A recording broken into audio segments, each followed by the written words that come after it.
Hello बच्चों, गुरुजी पाठशाला में आपका स्वागत है। इस वीडियो में अलग से वॉइस ऐड की जा रही है क्योंकि अब माइक बंद हो गया था। That's why. आई होप आप अंडरस्टैंड कर सकते हो। ठीक है, तो हम चलिए स्टार्ट करते हैं। देखिए, हमने लास्ट लेक्चर में जो था हमने पढ़े थे circle intersection of the two circle की हमने अलग अलग कंडीशन देखे थे। पहली कंडीशन थी नॉन इंटरसेक्टिंग, एक दो कंडीशन थी हमारे जो जहाँ पे दो सर्कल इंटरसेक्ट करते हैं।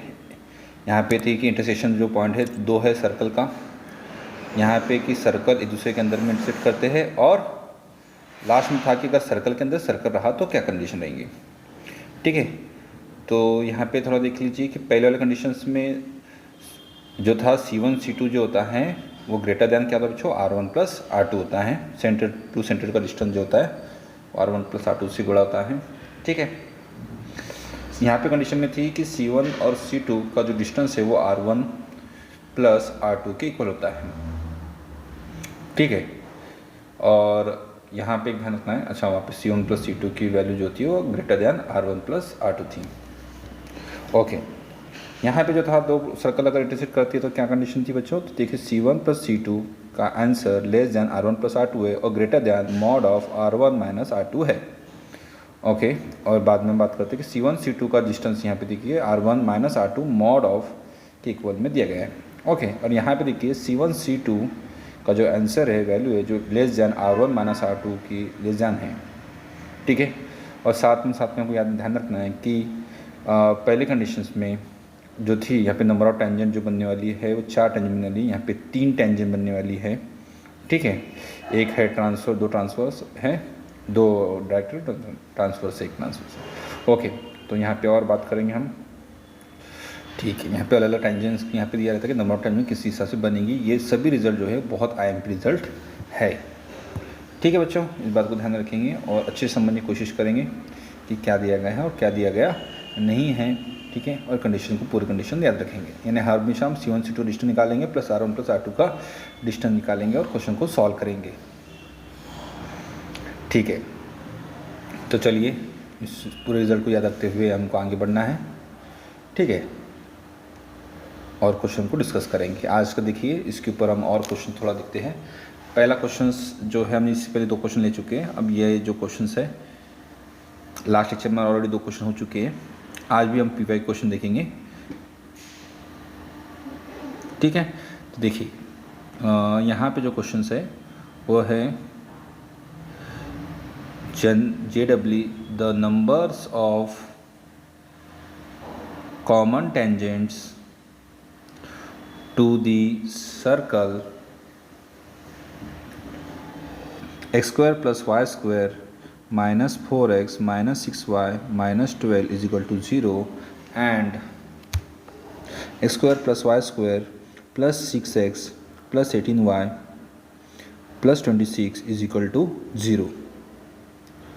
Option A 1, option B 2, option C 3 and option D 4। तो इस क्वेश्चन में थोड़ा ध्यान रखेंगे कि क्या दिया गया है। The number of combination JEE 2015 का क्वेश्चन से बच्चों PYQ। ठीक है, तो सॉल्यूशन में देखेंगे यहाँ पे हम क्या कर सकते हैं। तो सबसे पहले रेडियस इसका फाइंड आउट कर लो, देन सेंटर फाइंड आउट कर लो, और देन इस क्वेश्चन को हम इसको आराम से सॉल्व कर सकते हैं। ठीक है, इसमें क्या कहेंगे उसको हम डिस्कस करेंगे। तो चलिए एक और साथ साथ में क्वेश्चन दिया जाए। ठीक है, जो कि ये भी एक इम्पॉर्टेंट है, ये भी JEE का ही क्वेश्चन है। तो चलिए दूसरा क्वेश्चन भी साथ साथ में लिख लेते हैं। द सर्कल x का स्क्वायर प्लस y का square plus 2gx plus 2fy plus g equal to 0 and x का स्क्वायर प्लस y का square plus 2g dash x plus 2f dash y equal to 0 touches externally if पहला option क्या है, f dash g is equal to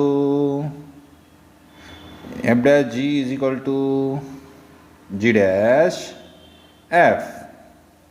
option B f g dash is equal to f dash g dash. Option C f dash g plus G dash F equal to 0, option D F G dash plus G dash F is equal to 0. लिहा रे बाबा लिहा, F dash G dash equal to 0. Okay, झालं का? चला बरं लवकर लवकर, चला मंडळी चला. पहला ये क्वेश्चन कर लेंगे, फिर इस बात में क्वेश्चन करेंगे, ठीक है, साथ साथ में करेंगे रे बाबा. चला पहले क्वेश्चन जी 2015 का क्वेश्चन आ गया सबका. क्या लगा है? एक्स का स्क्वायर प्लस वाई का square the common number of common tangent to the circle. X का स्क्वायर प्लस वाई का square minus 4x minus 6y minus 12 equal to 0 and X का स्क्वायर प्लस वाई का square plus 6x plus 18y. C1 centre 1 देख लीजिए क्या होगा circle का. 2,3 and radius R1 is equal to 2 का स्क्वायर प्लस 3 का स्क्वायर. निकाले बच्चों ने? रॉक है, निकल गया. कितना आ रहा है बाबा? रहा है कि नहीं आ रहे? अच्छा आ गया 5. ओके, सेंटर 2 जो है वो कितना है? -3 -9 and R2 is equal to 8. अतः करा C1 C2 is equal to डिशन का फॉर्मूला का लो रे बाबा 13. अच्छा R1 प्लस R2 13. अरे 13 हुआ वाला गाना नहीं लगाना है.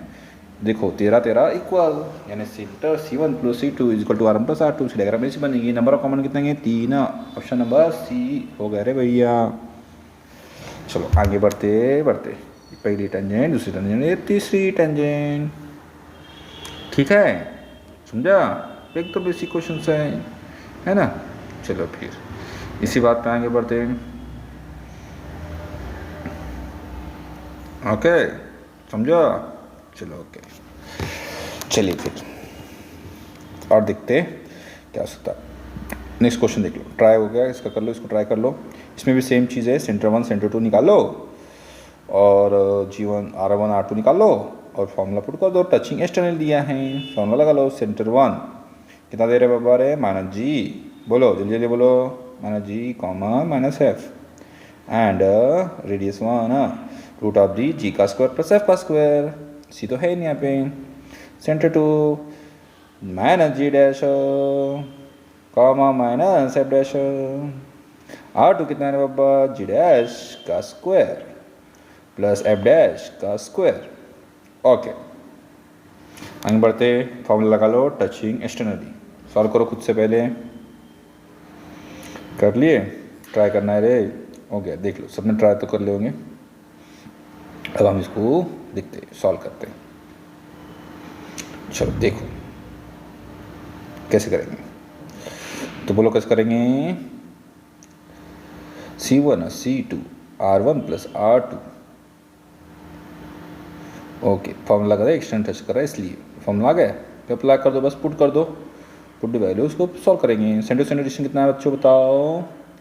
देखो यहाँ पे आएगा सर, हो जाएगा डिस्टेंस का फॉर्मूला लगा देंगे हम. तो लिखेंगे हम एक काम करते, root of the -G plus G dash minus minus plus हो गया बच्चों. G डैश का square -F plus F dash का square is equal to R1. सही है. चलो R1 बताओ फिर. R1 is equal to G का स्क्वायर प्लस F का स्क्वायर. हाँ G का स्क्वायर प्लस F का स्क्वायर. सेकंड वाला क्या है बाबा? G डैश का स्क्वायर प्लस F डैश का स्क्वायर. जिसने लाइक नहीं किया होगा उसको लाइक कर लो, सब्सक्राइब करना ना भूले. ठीक है, लाइक करना सब्सक्राइब करना ना भूले और बेल आइकन को दबा के नोटिफिकेशन आती रहेंगी. चलो -G इसको सॉल्व कर लो, एक्सपांड कर लो. Squaring on the both side लगा लो. स्कोरिंग कर लेंगे. ए प्लस बी का स्क्वायर, ए का स्क्वायर प्लस बी का स्क्वायर. रूट हट जाएगा, क्या आएगा? जी का स्क्वायर प्लस एफ का स्क्वायर और G डैश का स्क्वायर प्लस F डैश का स्क्वायर. ठीक है, plus 2 times of the root of the लगा देंगे A इंटू बी. कितना आएगा? G का स्क्वायर प्लस F का स्क्वायर इंटू G डैश का स्क्वायर प्लस F डैश का स्क्वायर. ओके यहाँ पे G dash plus F dash में होता है G का स्क्वायर प्लस. उसको एक्सपांड कर लेंगे. फिर क्या आएगा? G का स्क्वायर प्लस G डैश का square minus 2 times of the G into G dash F का स्क्वायर प्लस F डैश का square plus -2 times of the F into F dash. Sorry यहाँ पे गलती हो गई थी. G का स्क्वायर और ये F का स्क्वायर है. ठीक है ना. ओके, लिख देंगे इसको जी का स्क्वायर प्लस एफ का स्क्वायर प्लस जी डैश का स्क्वायर प्लस एफ डैश का square plus 2 time of the root of the as it is bracket. इसको हम एक्सपांड कर लेंगे, पहले रहने दो, एक्सपांड करने से ज़्यादा बड़ा हो जाएगा। अभी हम पास स्पेस कमी है, तो स्पेस कमी की वजह से बाद में करेंगे, आराम से करेंगे बंदा, है ना। पर ऐसे ही कुछ इस तरह से आएगा, वो मैं आपको थोड़ा बता रहा हूँ, ठीक है। उसको बाद में कर लेंगे, पहले जैसे वैसे ब्रैकेट को लिख देते हैं, बाद में इसको एक्सपांड कर देंगे, ठीक है। क्या क्या कॉमन दिख रहा, कैंसिल करो, चलो ये कैंसिल, ये कैंसिल, ये भी और ये भी, 4, 1 2 3 4 कैंसिल, ठीक है। फिर लिखेंगे यहाँ पे देखो -2 G dash F G into G dash plus F dash root of the, bracket को एक्सपांड कर देंगे, क्या आएगा बताओ फिर अब, जी डैश एफ डैश का स्क्वायर, जी का स्क्वायर एफ का स्क्वायर, ठीक है। जी डैश का स्क्वायर क्या, एफ का स्क्वायर जी डैश का स्क्वायर प्लस एफ का स्क्वायर एफ डैश का स्क्वायर, एक्सपांड करो खुद से ही। फिर अगेन इसको स्क्वायरिंग कर लेंगे तो फिर से हमारा क्या हो जाएगा, कैंसिल हो जाएगा। तो क्या आएगा, जी इंटू जी डैश यानी जी का स्क्वायर जी डैश का स्क्वायर प्लस एफ का स्क्वायर एफ डैश का square plus 2 times of the G into G dash F into F dash is equal, इसका रूट हट जाएगा बच्चों, कैंसिल हो जाएगा। आप क्या आएगा, जी का स्क्वायर जी डैश का स्क्वायर, जी का स्क्वायर एफ डैश का स्क्वायर, एफ का स्क्वायर जी डैश का स्क्वायर और प्लस एफ का स्क्वायर एफ डैश का स्क्वायर, क्या वैल्यू कैंसिल होती है, पहली जो सेकंड टर्म हमारी ये कैंसिल होती है, हो गया। फिर हम यहाँ पे हमारा फॉर्मूला लगाएंगे, क्या आएगा, उसको तो शिफ्ट कर लेते हैं, माइनस हो जाएगा तो कैंसिल आएगा, जी का स्क्वायर एफ का स्क्वायर प्लस एफ का स्क्वायर जी डैश का स्क्वायर माइनस 2 टाइम्स ऑफ दी, हमारा आंसर जाएगा। फिर फॉर्मूला किसका बच्चों देखो, ए का स्क्वायर प्लस बी का स्क्वायर माइनस 2ab, फॉर्मूला किसका होता है, ए माइनस बी का स्क्वायर, लगा दो फॉर्मूला। फिर जी का square G into F dash plus F into G dash, minus आएगा सॉरी, हाँ ओके, स्क्वायर हो गया। फिर इसको हम लिख देंगे कि स्क्वायर इज इक्वल टू 0, तो हम लिख सकते हैं कि G into F dash minus F in G dash is equal to 0, तो ये क्या आएगा, G into F dash equal to F into G dash is equal to 0, clear हो गया। ऑप्शन नंबर ए हमारा यहाँ पे हो गया। अरे बाबा, बहुत इंपॉर्टेंट क्वेश्चन था। देखिए ऐसे क्वेश्चन जेईई में एग्जाम में आते हैं, इसी पैटर्न में क्वेश्चन एग्जाम में आते हैं।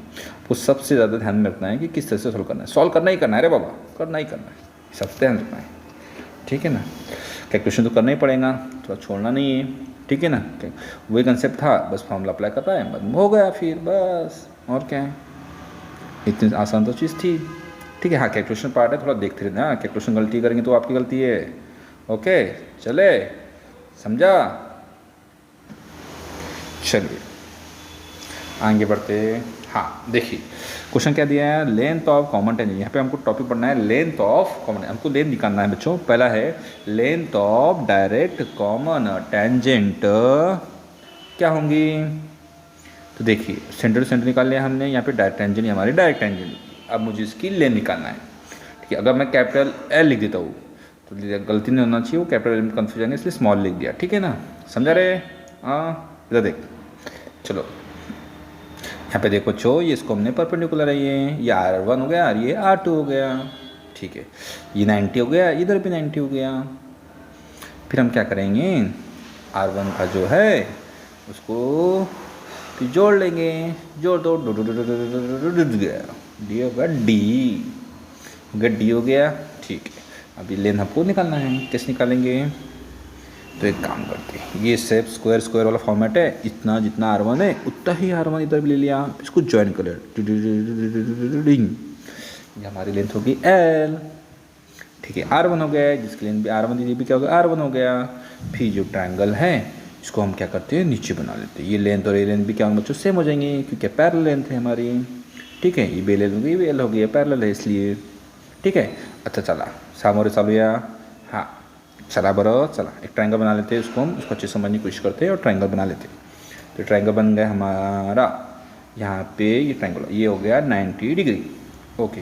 ये हो गया एल, ये हो गया डी, ओके। ये जो डिस्टेंस है इसको ध्यान में रखेंगे हम, टोटल जो है वो R2 है और R2 माइनस R1, ठीक है। मॉड में लिख लेंगे, मुझे नहीं पता कि R1 बढ़ा कि R2 बढ़ा, इसलिए हम इसको हिसाब से लिख रहे हैं, ठीक है। R1 माइनस R2 या R2 माइनस R1 जो भी है देख लेंगे। फिर वी नो दैट, क्या पता है हमको, बताओ यार, पता है पाइथागोरस में पता है, बाय पाइथागोरस थ्योरम, क्या है थ्योरम बताओ कि सर एल का square plus R2 minus R1 या R1 माइनस R2 का square is equal to D का स्क्वायर है ना। सेट का स्क्वायर इक्वल टू हाइपोटेन्यूज का स्क्वायर, तो एल का स्क्वायर इक्वल टू डी का square minus R1 minus R2 का square, L equal to root of the D का square minus R1 minus R2 का स्क्वायर। झाला का रे बाबा, झालं फॉर्म किया, ठीक है, क्लियर है, ठीक। चलो फिर और देखते सेकंड में आते, ठीक है, ओके डन। यहाँ पे चलिए लेंथ ऑफ, फिर मैं लिखता हूँ length of the transverse common, length of transverse common tangent, length of transverse common tangent, length of transverse common tangent में देखिए क्या करेंगे बच्चों हम, चेंजेस कुछ नहीं है, मैं बस थोड़ा सा डायग्राम मिटाता नहीं हूँ मैं, आप लोग तो पूरा बनाना है, ठीक है, कर ले जुगाड़, कर ले, ठीक है, कोई जुगाड़। तो देखिए ये आपका होगा बच्चों सेंटर 1, ठीक है, तो चलो फिर ये हो गया C1, और ये आपका होगा सेंटर C2। आपकी जो दूसरा सर्कल है आपका, उसका जो आपने बोले बच्चों सर्कल कौन सा चाहिए आपको, ठीक है रे, transverse common tangent. Transverse common tangent की खासियत क्या होती है कि मान लो सर ये होती है ट्रांसवर्स, ये होगी ये होता है ट्रांसवर्स कॉमन टेंजेंट, इसकी लेंथ है हमारी मान लो L। सर मुझे निकालना है, कैसे निकालूंगा, मतलब बिल्कुल सही बात है, निकालेंगे कैसे निकालेंगे हम, तो उसको हम एक काम करेंगे, सेंटर टू सेंटर डिस्टेंस कितना होता है, ये D है। अब ये मान लीजिए R2 है, तो मैं क्या करता हूँ, ये परपेंडिकुलर है, ठीक है, यहाँ से क्या बच्चों, ये भी क्या बच्चों बताओ सर, ये भी क्या होता है, परपेंडिकुलर होता है। फिर मैं एक काम करता हूँ, L1 की लेंथ के हिसाब से सेम चीज उतनी ही लेंथ L1 यानी इसको परपेंडिकुलर बना के एक ऐसी बना देता हूँ, मिला लिए। अब यहाँ पे देखो कैसा दिख रहा है, ये क्या बच्चों हमारा परपेंडिकुलर है, ये परपेंडिकुलर, तो ये भी क्या होगा हमारा परपेंडिकुलर। तो बताओ ये लेंथ कितनी होगी मेरी, L हो जाएंगी पक्का। अच्छा ये डिस्टेंस कितना था मेरा, ये R2 है, और ये कितना बच्चों हमारा R1 है। मैं अलग से एक ट्रायंगल बना लेता हूँ, जो कि ट्रायंगल कुछ ऐसा बनेगा मेरा, दिख रहा है आपको, बना लेता हूँ अच्छे से। और ये आपका कितना बच्चों 90, इसकी लेंथ बताओ कितनी है, R1 प्लस R2, ये लेंथ L है, तो ये भी कितना हमारा L, और डिस्टेंस कितना बच्चों हमारा D। फिर बाय पाइथागोरस थ्योरम के हिसाब से फिर से क्या है बताओ, कितना आएगा, D का square is equal to L का square plus R1 plus R2 का स्क्वायर, समझा नहीं, ये R2 है R1 है, तो R1 प्लस R2 दिख रहा ट्रायंगल, ये दिख रहा, अलग से बना लिया, सही सही ट्रायंगल दिख रहा है, ये R2 और R1 यहाँ से लेके यहाँ तक R1 प्लस R2 हो गया। ये डिस्टेंस कितना है, D है, ये डिस्टेंस कितना है बच्चों हमारा D है, और ये लेंथ L थी और ये लेंथ अभी भी ईच है, दिख रहा है आपको ट्रायंगल, ओके। ये मैंने अलग से बना दिया। पाइथागोरस थ्योरम के हिसाब से बताओ क्या प्रॉब्लम बनेगा, L का square plus R1 plus R2 का स्क्वायर इक्वल टू D का स्क्वायर, तो बताओ L का स्क्वायर इक्वल कितना रहेगा, D का square minus R1 plus R2 का स्क्वायर, तो लेंथ इज इक्वल टू बताओ क्या आएगा, D का square minus R1 plus R2 का स्क्वायर। यानी ट्रांसवर्स में आप लोग यहाँ पे R1 प्लस R2 होता है, और हमारा डायरेक्ट कॉमन टेंजेंट में यहाँ पे क्या होता है, R1 माइनस R2 होता है, बाकी फॉर्मूला सेम है वहाँ पे माइनस, ठीक है, क्लियर, ठीक है, लिख लीजिए, नहीं ध्यान रखेंगे, बना लीजिए फास्ट, ओके, बहुत बढ़िया।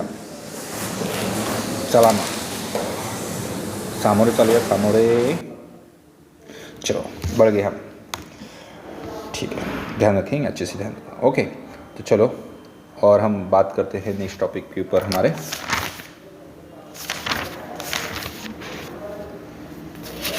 अच्छे से पढ़ना है, बिल्कुल भूलना नहीं है, सबको ध्यान रखना है, ठीक है ना, जो इंपॉर्टेंट चीज़ें है उसको भूलना नहीं है, उसको नोट डाउन करते चलना है, रिवीजन ज़रूरी है, ओके। चलो फिर point of intersection, point of intersection of transverse and direct common tangent. हम यहाँ पे ठीक है, अब देखिए यहाँ of the transverse and direct common tangent का इंटरसेक्शन देखेंगे, ठीक है। तो चलो भैया पहले बात करते हैं हम कॉमन टेंजेंट। एक सर्कल बना दिए, ये दूसरा सर्कल बन गया, इसका सेंटर जो है इसको जोड़ लिया हमने ट्रांसवर्स का, ये पहली ट्रांसफर होगी, ये ट्रांसवर्स टेंजेंट होगी हमारी, ये दूसरी ट्रांसफर टेंजेंट होगी, थोड़ा गड़बड़ होगी रे, अच्छा ये गई, ये सही बन गई, तो समझ लेना, ठीक है ना, ओके। अब देखो ध्यान रखो, ये हो गया सेंटर 1, ठीक है, पैरेलल्स का सेंटर 1 है, दो ट्रांसफर्स है, इसको परपेंडिकुलर मिल गया, पहला सेंटर C1 जॉइन कर लिया हमने centre to centre distance, okay, ये हमारा है परपेंडिकुलर है, सिमिलरली ये भी हमारा क्या बच्चों परपेंडिकुलर है, ठीक है, इसको नाम दिए R1 सेंटर 1, सेंटर 2 R2, ठीक है, जो पॉइंट ऑफ इंटरसेक्शन, अरे गलती को दी, ये हो गया C1 और ये R2 C2 R2, ठीक है। चलो फिर ये T1 और ये T2 पॉइंट P इंटरसेक्शंस, ये एंगल जो है ये एंगल है वर्टिकली अपोजिट एंगल, सही है, एकदम बढ़िया। चला फिर local in triangle C1 T1 P, C1 T1 P, हाँ, and in triangle C2 T2 P, दो ट्रायंगल है सही है। यहाँ पे 90 है, हम लिख देते angle C1 T1 P is congruent to angle C2 T2 P, दोनों भी 90 है, ठीक है। फिर एंगल सिमिलरली क्या है, T1 P C1 congruent to angle C1 P T2, ये भी हमको, ये दोनों एंगल हमारे हो गए। फिर बाय ए टेस्ट, एंगल टेस्ट, ये हमने पढ़े बच्चों, क्लास 8 में पढ़ चुके हैं, है ना। इसके बारे में हमको पता है कि एंगल टेस्ट के हिसाब से दो ट्रायंगल हमारे क्या हो गए, ये हमारे सिमिलर हो गए, ठीक है ना। तो बताओ कौन सा ट्रायंगल होगा हमारा, C1 T1 P is similar to triangle C2 T2 P।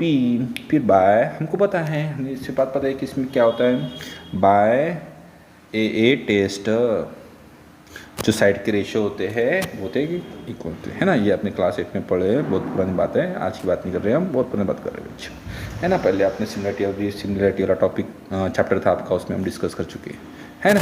ये बहुत 8, 9, 10 में पढ़ चुके हैं। तो देखिए ध्यान में रखेंगे हमारे साइड का रेशियो इक्वल होता है करके, तो यहाँ पे साइड कौन सी है, C1 P अपॉन में C2 P is equal to R1 upon R2, ठीक है। इसको नोट डाउन करें, ध्यान रखेंगे कि भाई देखो C1 P upon C2 P is equal to R1 upon में R2, ओके, सलामत हमारे चलिए, ठीक है। चलिए सिमिलरली जैसा ट्रांसफर्स था वैसे ही हमारा अगर डायरेक्ट कॉमन टेंजेंट रहा तो उसका भी पॉइंट ऑफ इंटरसेक्शन आएगा, एक बड़ा वाला सर्कल, एक छोटा वाला सर्कल, ये हम बना रहे हैं, ठीक है ना। कैसा इंटरसेक्ट करना चाहिए बच्चे, इसलिए ये हमारी ट्रांसवर्स एक्सिस गई, ये हमारी transfer sorry direct common tangent ना, डायरेक्ट कॉमन टेंजेंट गई, ओके। तो मिल रही है, ये पॉइंट हमारा पहला है, तो कितना बचा हमारा R1, दूसरा है सर्कल 2, ठीक है। R1 क्या है ये P है, तो इस पे फॉर्मूला वही है, क्या आएगा C1 P अपॉन में C2 P is equal to R1 upon में, ये रिजल्ट आपको याद रखना, क्लियर, या ठीक है, लिख लीजिए, क्लियर हो गया, समझा, बहुत बढ़िया। चलिए आई होप आपको भी बात समझ में आ गई, देख लीजिए, आगे बढ़ते हैं, एक बेसिक चीज़ें, चला मन लोकर चला शुरू करते हैं, ठीक है। बहुत अच्छा था ये कंसेप्ट, ध्यान रखेंगे करके हम, ठीक है। चलो फिर, चलो रे बाबा चलो, कौन सा पॉइंट है देखो, फिर इसको ध्यान रखेंगे, इसको अच्छे से समझ लेंगे, हमने क्या क्या पढ़ा इसको रिवाइज करते चलेंगे, ठीक है। एक बहुत ही बढ़िया टॉपिक दे रहा हूँ तुमको, एकदम मज़ा आ जाएगी तुम्हारे टॉपिक से, उसका नाम है ऑर्थोगोनल सर्कल, हाँ क्या बोलते हैं, इसकी डेफिनेशन लिखेंगे। ऑर्थोगोनल सर्कल किसको बोलते हैं रे बाबा, लिखो, if the angle between the two circle is 90 degree, then circle is said to be orthogonal circle. समझ रहे हो, आई होप समझ रहे होंगे, ऑर्थोगोनल सर्कल, ठीक है, ठीक है। ध्यान रखेंगे 90 डिग्री होता है करके। अब हम क्या करेंगे, एक सर्कल बोले सर ये 90 डिग्री क्या होता है, एक सर्कल बना लिए, फिर साथ ही साथ दूसरा सर्कल बना लिए, फिर क्या करेंगे, पहला सर्कल लेके सेंटर C1, दूसरा सर्कल C2, ये गया R, ये देखो 90 बन गया, मिल गया। चलो ठीक है, इसका क्या है R1 R2, हमको पता है क्या होता है सर, 90 दिखा यानी क्या आ गया, पाइथागोरस थ्योरम आ गई, बिल्कुल, बाय पाइथागोरस थ्योरम। क्या होगा बताओ मेरे बच्चवाड़ी, बोलो बताओ, अब तो बता ही छोड़ा क्या होगा करके, तो वो हो जाएगा C1 और C2 का square is equal to R1 का स्क्वायर प्लस R2 का स्क्वायर, ठीक है, क्लियर हो गया। ओके, ध्यान रखें इन चीज़ को, आगे बढ़ते हैं, ठीक है ना। इसके ऊपर और भी आता है, अर्थोगोनलिटी टेस्ट आती है, इसको देखेंगे। कुछ PY लिया जाए, है ना, आपके स्क्रीन पर एक PO दिया जाएंगे, इसके ऊपर ये फॉर्मूला ये बेसिक है, ऐसा ज़रूरी नहीं है। इसमें हम और भी पढ़ेंगे, जिसको हम ऑर्थोगोनलिटी, कंडीशन फॉर ऑर्थोगोनलिटी है, वो भी हम देखेंगे, वो एक इंपॉर्टेंट है जिसके ऊपर PY क्वेश्चन आते हैं। ठीक है बच्चों, इस पॉइंट को ध्यान रखेंगे और क्वेश्चन को सॉल्व करेंगे, ठीक है। ओके, सही बात है, ठीक है, हो गया लिख के, डन, सलाम।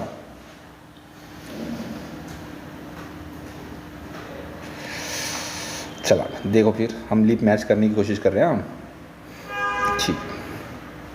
चलो फिर क्या बताओ, लिखो 12 अप्रैल 2019 का क्वेश्चन है। क्वेश्चन क्या दिया देखो, बहुत ही अच्छे क्वेश्चन, देखो हाँ, लिखो फिर, if the angle of intersection on point where the two circle with radii 5 centimeter and 12 centimeter intersect is 90 degree, intersect is 90 degree, then the length of their common chord is option A 66 upon में 13 by 2 120 by 13 और D option है 60 by 13। बस फिर खुद से try कर रही है, सॉल्व करो, चला लो कर। देखो हमेशा सर्कल में क्या दिया है, अच्छे बना लेंगे, परपेंडिकुलर दिया है कि वो 90 डिग्री बना रहे, तो बस हमें जो एंगल इंटरसेक्ट कर रहा है at point where the two chords with radii 5 centimetre and 12 centimetre is 90 degree, ठीक है ना। और हम क्या निकालना है बच्चों, length of their common chord निकालना है।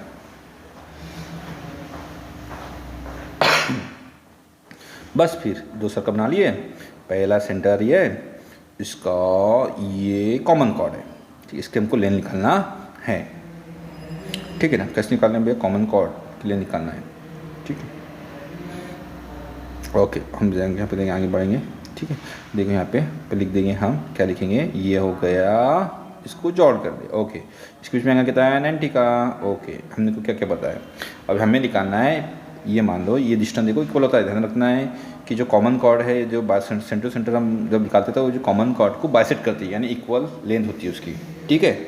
ओके, तो चलो आगे बढ़ते, 5 है, ये 12 है बच्चों हमारे पास में, ठीक है। इसकी रेडियस हमको दी गई है, हम यहाँ पे क्या कैसे सॉल्व करेंगे। अगर मैं बोलिए P पॉइंट है, ये मैं PQ मुझे निकालना है, निकालूँ कैसे, ठीक है ना। अगर मैं निकालना चाहता हूँ तो सेंटर डिस्टेंस निकाल सकता हूँ, उससे क्या मिलेगा, हम यहाँ पे क्या कर सकते हैं, थोड़ा देखो। अगर मुझे PM निकल गया तो PQ अपने आप डबल कर दूंगा तो PQ निकल जाएगा। PM निकलने बाद में PQ निकालना आसान है, 2 times of the PM is equal to PQ, ठीक है। तो पहले हम सेंटर का डिस्टेंस निकाल लेते हैं, पाइथागोरस थ्योरम लगा देते बच्चों। तो क्या आएगा बताइए, सबको पता है 90 है, 90 सामने निकालो, पाइथागोरस थ्योरम, ये 5 है, ये 12 है, तो बोलो कितना बच्चों 13, एकदम सही है, 13 हमने लिख दिए, ओके। फिर क्या करेंगे सर, इससे क्या होना, इससे कुछ फर्क तो नहीं पड़ रहा, हम क्या करें, एरिया ऑफ द ट्रायंगल देता हूँ यहाँ पे, C1 C2, ओके। तो ये कितना होगा, area of triangle C1 PC2 is equal to half into base into height, 5 हो गई हाइट मान लीजिए, बेस हमारा 12 हो गया, तो देंगे 5 इंटू 12 इज इक्वल कितना होगा बच्चों हमारा 30, है ना, 5 6 30, ओके। स्क्वायर यूनिट लिख दिया मैंने इसका आंसर, हो गया।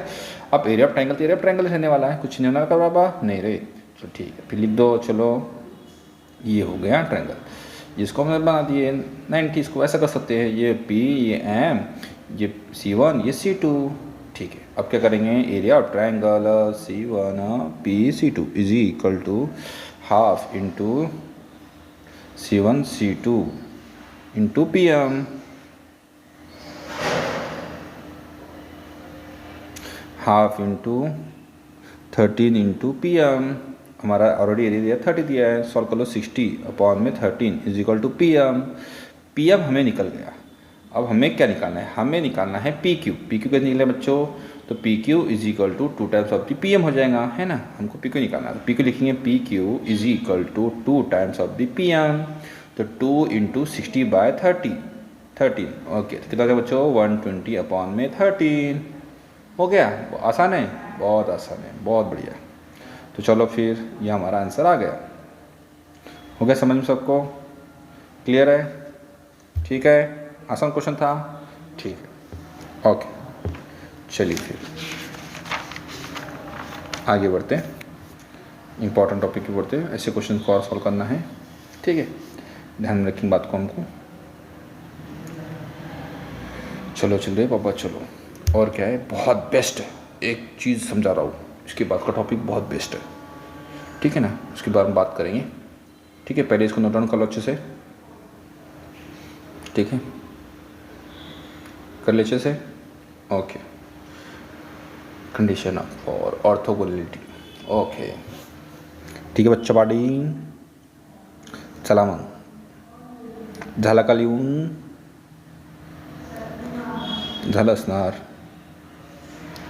चलिए टाइम भी होता है बच्चों, जल्दी करिए, ठीक है, आगे बढ़ते हैं, ठीक है सर। चलिए तो लिखिए, फिर इसको मिटा देंगे हम, ठीक है।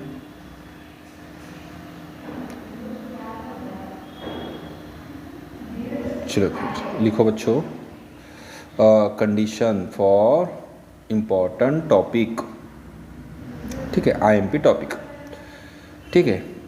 देखिए बहुत मोस्ट आईएमपी टॉपिक है बच्चे, कंडीशन फॉर ऑर्थोगोनलिटी, ठीक है, okay.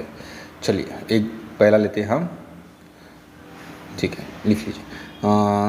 Late C1 is equal to x1 का स्क्वायर प्लस y1 का square plus 2g1x plus 2f1y plus C1 is equal to 0। C2 जो है वो x का स्क्वायर प्लस y का square plus 2g2x plus 2f2y plus C2 is equal to 0, ठीक है। ये तो हो गया, ठीक है, लिख लिए सब ने, तो मिटा देता हूँ। चलो लिखो, चलो फिर लिखो, यहाँ पे क्या है हमारी, क्या है, if the circle are orthogonal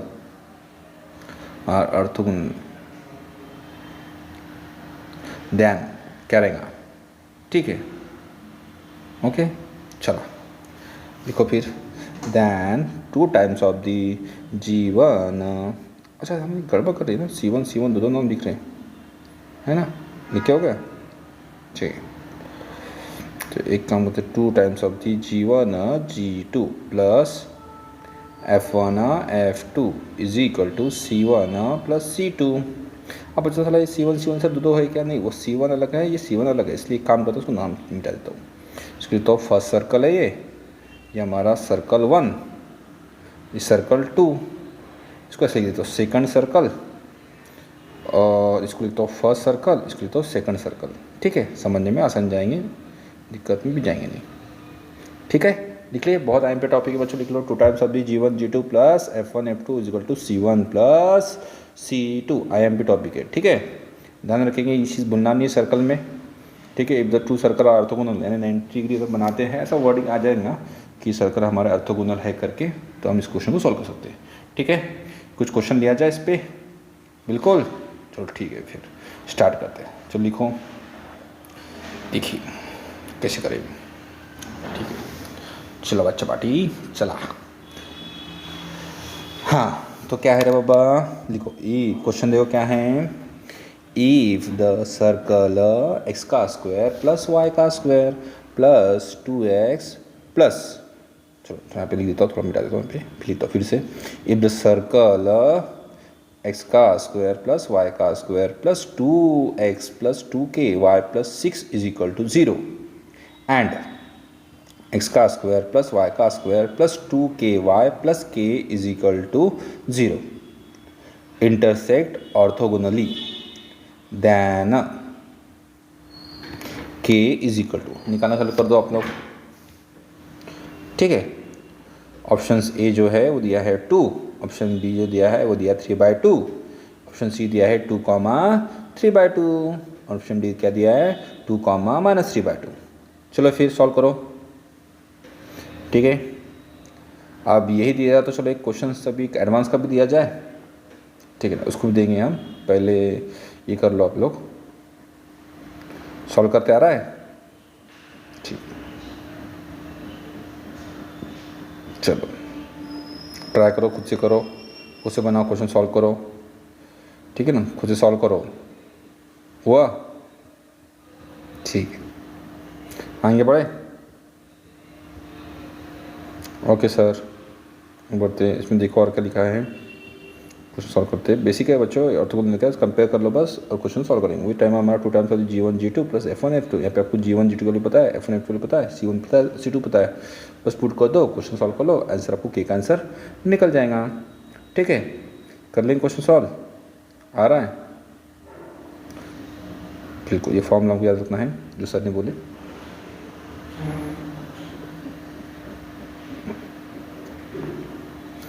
चलो फिर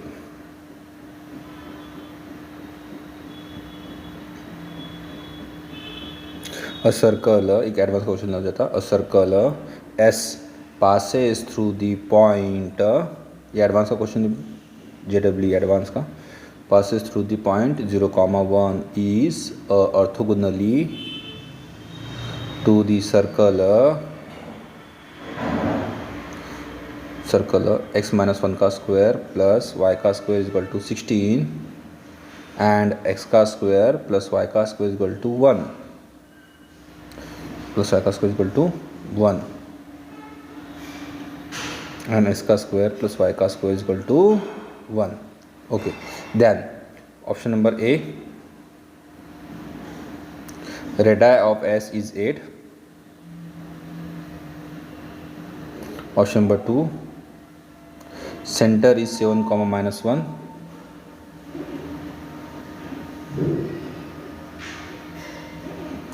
Option number 3, C, radii of S is 7. Option number D, centre is -7,1, ठीक है। मल्टीपल आंसर करेक्ट है, आप चेक कर लेना, इसमें हो सकता है इससे आंसर करेक्ट हो, ठीक है। तो चलिए फिर क्वेश्चन भी सॉल्व कर लेंगे। वो क्वेश्चन भी आपका आया हो, सॉल्व हो गया होगा। तो बिना देरी कर इसको वीडियो को पहले तो लाइक कर लीजिए और शेयर कर लीजिए और सब्सक्राइब करना ना भूलें, ठीक है। JEE एडवांस क्वेश्चन बच्चों है, थोड़ा ध्यान रखेंगे, ठीक है। सबका हो गया, इस क्वेश्चन सॉल्व कर लेंगे, सबका आंसर आ गया बस। फिर चलो फिर पहले पुट करो, चलो जल्दी बताओ आंसर क्या आया था बच्चों। तो सब बच्चे बताएंगे सर क्या आया था। G1 की वैल्यू जो आई थी वो आई थी सर हमारी 1, G2 की वैल्यू कितनी है बच्चों हमारी K आई थी सर, ओके। हाँ, C1 कितना है बताओ फिर। C1 जो आया सर वो आया हमारा, सॉरी ये गलती होगी, प्लीज़ F1 के लिए बता दो, F1 के लिए बताओ कितनी दी है। G1 की वैल्यू सर हमारी दी है 1, सही है। x का स्क्वायर प्लस y का square plus 2GS plus 2F plus C, ठीक है बच्चे। यहाँ पे गलती कर देता है, यहाँ पे थोड़ा ध्यान आता है। G1 की कितनी होगी 1, F1 की कितनी होगी बच्चों K होगी 2KY यानी K हो जाएंगे, ठीक है ना। और C1 के लिए कितनी के बच्चों यहाँ पे 6, ओके। G2 वाले के यहाँ पे x तो है नहीं सर, कहाँ से आएगा फिर, तो क्या लिखेंगे 0 है ना, x तो है नहीं। F2 के लिए कितनी बच्चों यहाँ पे K हो गई सेम। और यहाँ पे जो C2 की वैल्यू कितनी बच्चों वो भी है बच्चों K है। बस फिर हमारा ऑर्थोगोनैलिटी का वाला फॉर्मूला लगा लो, 2 टाइम्स ऑफ दी है ऑर्थोगोनैलिटी ऑफ दी सर्कल, हो जाएगा फास्ट, जल्दी सॉल्व कर लो, ठीक है। हाँ, 2 times of the G1 G2 plus F1 F2 is equal to C1 plus C2, लगा लिया फॉर्मूला सबने। 2 G1 के लिए हमारा G2 वाली 0 बच्चों तो 0 हो जाएगा answer. K into K, K का स्क्वायर 2 टाइम्स, सॉरी हाँ, K इंटू K, K का square is equal to 6 plus K, आ जाएगा फॉर्मूला 2K का square is equal to 6 plus K, हो गया। फिर इसको शिफ्ट कर लेंगे इधर, 2K का square minus K plus -6 equal to 0। हम तो फॉर्मूला मेथड से अप्लाई कर सकते हैं या फिर सबको पता है फैक्टराइजेशन आता है सब सॉल्व करते हुए। K का आंसर बता दो, नहीं आ रहा है थोड़ा ध्यान रखेंगे। फैक्टराइज कर रहे हैं, चलो ठीक है फैक्टराइज कर लेते हैं। कितना आएगा 2 6 12, 4 3 12 है ना। सेपरेशन भी हो जाएगा 4 और 3 का सेपरेशन -1 का है ना। तो 2K का square -4K plus 3K minus equal to 0, solve कर लो। 2K कॉमन आ गया, K -2 हो गया और यहाँ से 3 कॉमन आ गया, k माइनस 2 हो गया। ओके, तो k इज इक्वल टू 2 हो जाएगा और 2k माइनस 2 और 2k प्लस 3 इक्वल टू 0, तो k इज इक्वल टू 2 होगा बच्चों और k is equal to -3/2। Option number हमारा डी आंसर हो गया। ठीक है, क्लियर हो गया। आई होप आप लोग क्वेश्चन सॉल्व कर लेंगे और बाकी क्वेश्चन को भी ध्यान रखेंगे और हम नेक्स्ट लेक्चर में यहाँ पे मिलेंगे बच्चों। तब तक के लिए धन्यवाद, all the best, good luck. Okay.